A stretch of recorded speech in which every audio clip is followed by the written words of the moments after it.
کوئی رسول نہ آیا میرے رسول کے بعد، کھلا نہ پھول کوئی آمنہ کے پھول کے بعد۔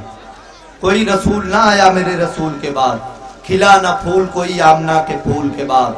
زمانہ لاکھ بناتا رہے اصول، مگر اصول ہی نہیں اسلام کے اصول کے بعد۔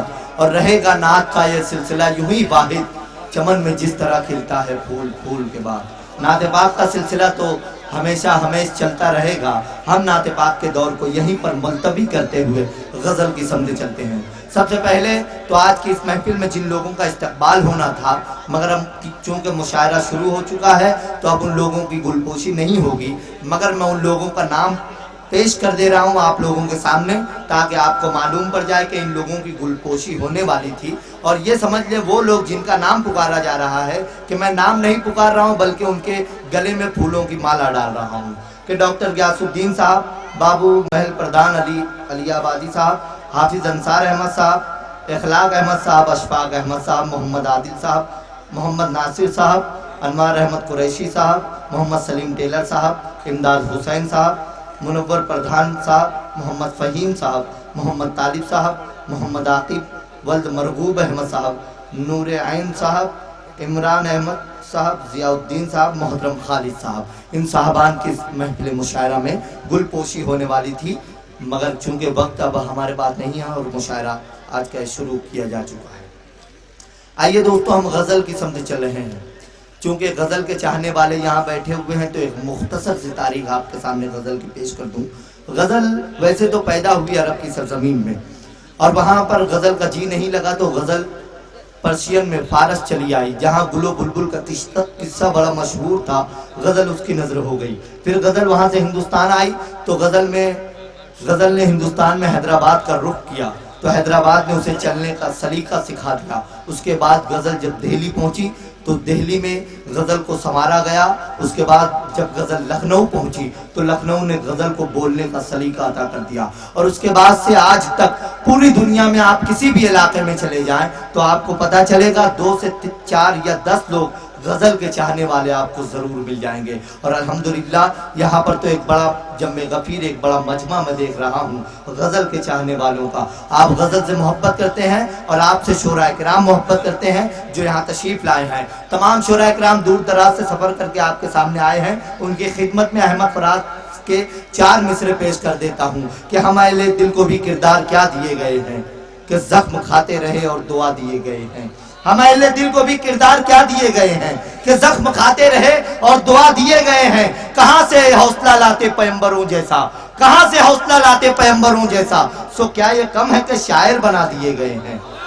تو دوستوں، شعراء کرام جو یہاں پر بیٹھے ہوئے ہیں، یہ پیغمبروں کی میراث رہی ہے، پیغمبروں کی نوازش رہی ہے شاعری، جو ابھی آپ کے سامنے شعراء کرام پیش کریں گے۔ حالانکہ ہمیں سننے کے بعد ایسا لگتا ہے کہ شعر بہت ایزی ہوتا ہے، بہت آسان ہوتا ہے، مگر ایسا نہیں ہے۔ شعراء کرام اپنے خون دل سے شعر لکھتے ہیں۔ کسی شاعر نے کہا تھا کہ غزلیں کہنا کھیل کہاں ہے پوچھو ان فنکاروں سے، غزلیں کہنا کھیل کہاں ہے پوچھو ان فنکاروں سے، یہ سب لوہا کاٹ رہے ہیں کاغذ کی تلواروں سے۔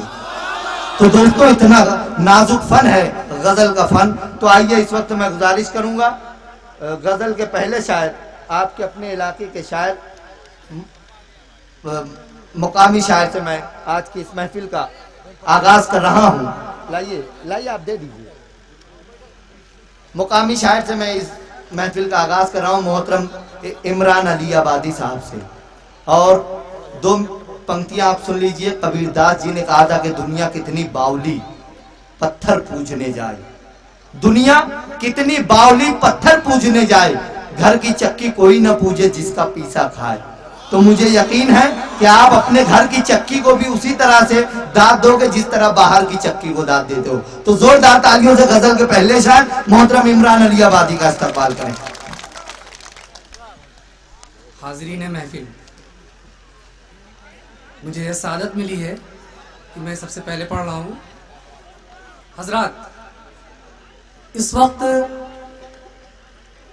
مذہبی شدت پسندی کا دور چل رہا ہے۔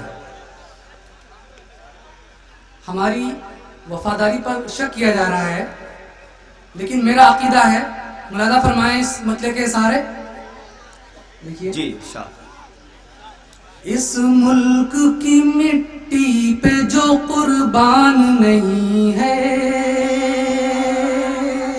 اس ملک کی مٹی پہ جو قربان اس نہیں، ملک کی مٹی پہ جو قربان نہیں ہے، قربان نہیں ہے، قربان نہیں ہے، غدار وطن ہے وہ مسلمان نہیں ہے، کیا بات ہے، غدار وطن ہے وہ مسلمان نہیں ہے، اس ملک کی مٹی پہ جو قربان نہیں ہے، اس ملک کی مٹی پہ جو قربان نہیں ہے، قربان نہیں ہے، قربان نہیں ہے، غدار وطن ہے وہ مسلمان نہیں ہے، غدار وطن ہے وہ مسلمان نہیں ہے۔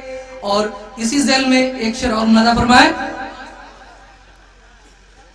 بدنام وہی کرتا ہے مذہب کو جہاں میں، کیا بات ہے، دیکھیے گا حضرات، بدنام وہی کرتا ہے، بدنام وہی کرتا ہے مذہب کو جہاں میں، بدنام وہی کرتا ہے مذہب کو جہاں میں، مذہب کو جہاں میں، مذہب کو جہاں میں، قرآن کا گیتا کا جسے گیان نہیں ہے، کیا بات ہے، بہت قرآن کا گیتا کا جسے گیان نہیں ہے۔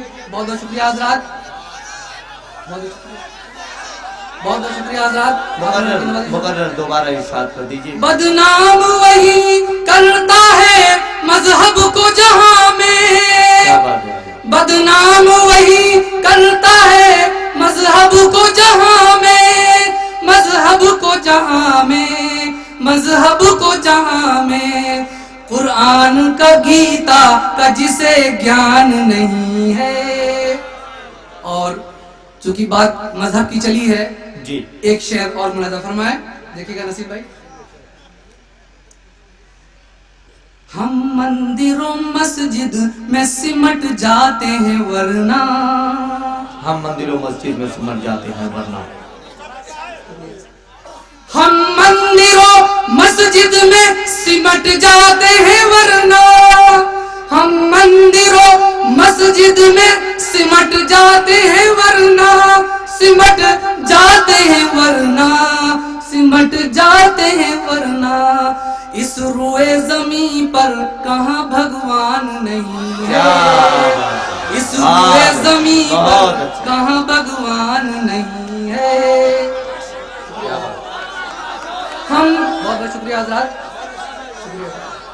ہم مندر و مسجد میں سمٹ جاتے ہیں ورنہ، ہم مندر و مسجد میں سمٹ جاتے ہیں ورنہ، اس روئے زمین پر کہاں بھگوان نہیں ہے۔ بہت اچھے بھی، بہت اچھے، اگر اجازت ہو تو کچھ اشعار اور، ارشاد ارشاد، شکریہ حضرات۔ شعر ملاحظہ فرمائے، جس شخص کے سینے میں ہے ایمان کی دولت، سامنے کے شعر دیکھیے، جس شخص کے سینے میں ہے جس ایمان، شخص کے سینے میں ہے ایمان کی دولت، جس شخص کے سینے میں ہے ایمان کی دولت، ایمان کی دولت، ایمان کی دولت، اس شخص سے بڑھ کر کوئی دھنوان نہیں ہے، کیا بات، اس شخص سے بڑھ کر